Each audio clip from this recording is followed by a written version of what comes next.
Friends, welcome back to my channel. তো তোমরা কেমন আছো?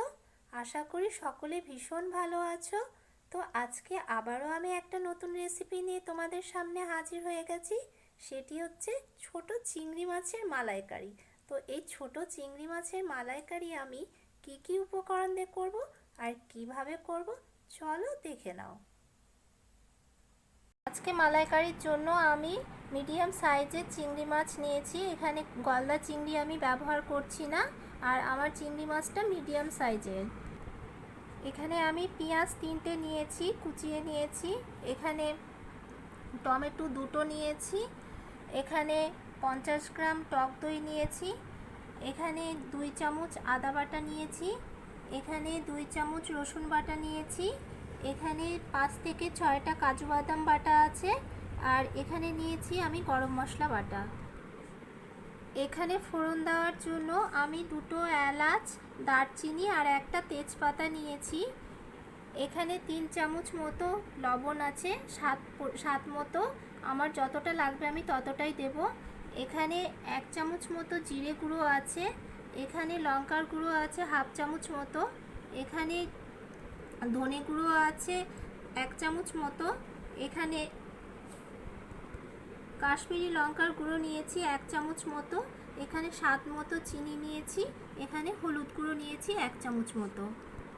আমি এখানে 1 গ্লাস মতো দুধ নিয়েছি, এটা 1 থেকে 150 গ্রামের মতো হবে। ফ্রাই প্যানটি আমার গরম হয়ে গেছে, এর মধ্যে আমি 4 চামচ সর্ষের তেল দিয়ে দিচ্ছি।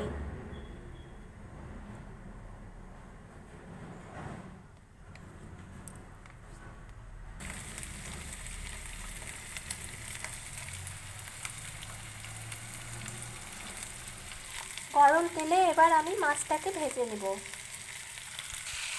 চিংড়ি মাছটাকে এবার আমি একটু উল্টে পাল্টে ভেজে নিচ্ছি, বেশি ভাজবো না, হালকা ভেজে নেব। চিংড়ি মাছটা আমার ভাজা হয়ে গেছে, ব্রাউন কালার চলে এসছে। এবার এটাকে আমি তুলে নেব। এবার আমি মাছগুলোকে এক এক করে তুলে নেব।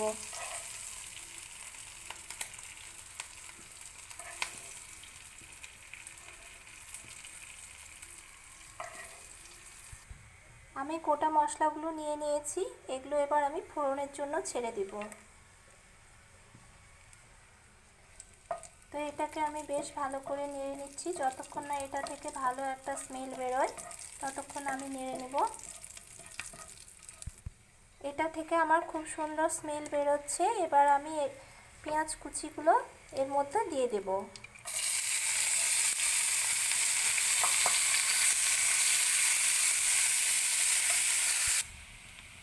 পেঁয়াজটা আমি এপিট ওপিট করে ভেজে নিয়েছি, আর এটা এখন ব্রাউন কালার চলে এসেছে। এবার আমি এর উপরে টমেটোটা দিয়ে দেব।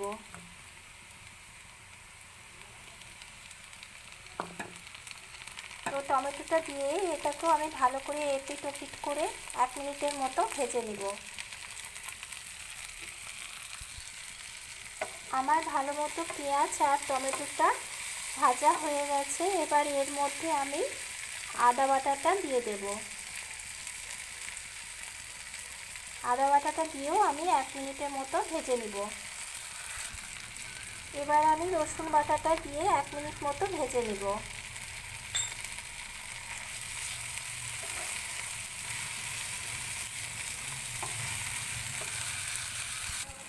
পেস্ট করা মশলাগুলো সব আমার 1 মিনিট করে ভাজা হয়ে গেছে। এবার আমি গুঁড়ো মশলাগুলো এর মধ্যে দিয়ে দেব। প্রথমে আমি স্বাদ মতো লবণ দিয়ে দিচ্ছি।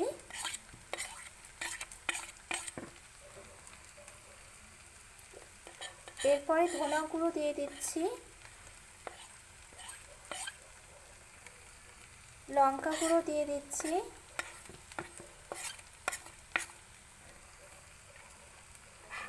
জিরে গুঁড়ো দিয়ে দিচ্ছি,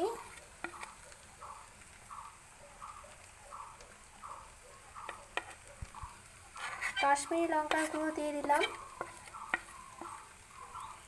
হলুদ গুঁড়ো দিয়ে দিচ্ছি। আমার সব গুঁড়ো মশলা দেওয়া হয়ে গেছে। এবার এটাকে খুব ভালো করে ভেজে নিব। 1 মিনিটের জন্য। গুঁড়ো মশলাগুলো আমার 1 মিনিট ভাজা হয়ে গেছে। এবার আমি এর মধ্যে টক দই দিয়ে দেব। টক দই দিয়ে এটাকে আমি খুব ভালোভাবে নেড়ে নিব। এটাকেও আমি 1 মিনিট মতো একটু নেড়ে চেড়ে নিব। টক দই দিয়ে আমি ভালো করে নেড়ে চেড়ে আমি মশলাগুলোকে কষিয়ে নিয়েছি। এবার আমি এর মধ্যে কাজু বাদাম পেস্টটা দিয়ে দেব।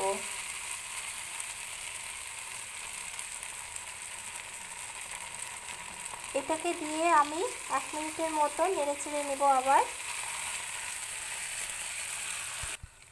কাজু বাদামটা আমার মশলার সঙ্গে নাড়া হয়ে গেছে, ভালো করে নেড়ে নিয়েছি আর মশলাগুলো আমার তেল ছেড়ে দিয়েছে।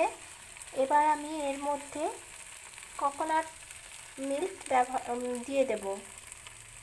1 গ্লাস মতো কোকোনাট মিল্ক দিয়ে দিচ্ছি।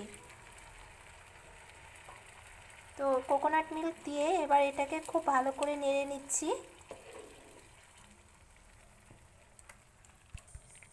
এর মধ্যে আমি কোকোনাট মিল্ক দিয়ে দিয়েছি। এবার এটাকে ভালো করে নেড়ে চেড়ে নিয়েছি আর এবার মাছগুলো এর মধ্যে দিয়ে দেব।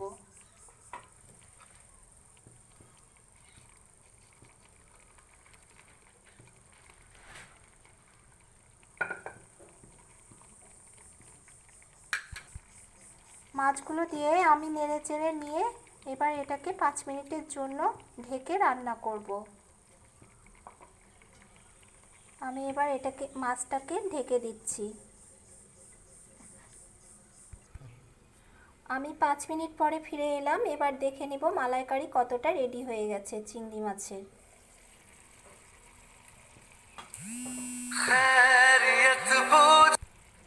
আমার মালাইকারিটা মোটামুটি রেডি হয়ে গেছে চিংড়ি মাছের।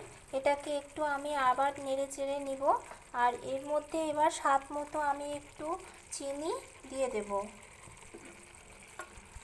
1/2 চামচ মতো চিনি আমি দিয়ে দিচ্ছি এর মধ্যে।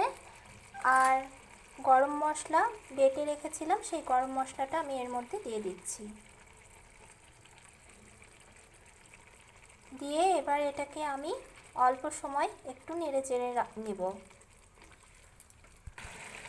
চিংড়ি মাছের মালাইকারি গ্রেভিটা আমার হয়ে গেছে।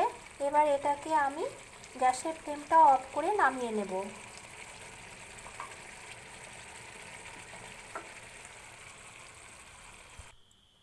বন্ধুরা, চিংড়ি মাছের মালাইকারি আমার রেডি হয়ে গেছে, আমি সার্ভ করে দিয়েছি। তো তোমরাও এরকম বাড়িতে বানিয়ে খাও, আশা করি অবশ্যই ভালো লাগবে। তো এই রেসিপিটি যদি ভালো লেগে থাকে তাহলে আমার চ্যানেলটিকে সাবস্ক্রাইব করো আর নতুন নতুন রেসিপি পাওয়ার জন্য লাইক করো।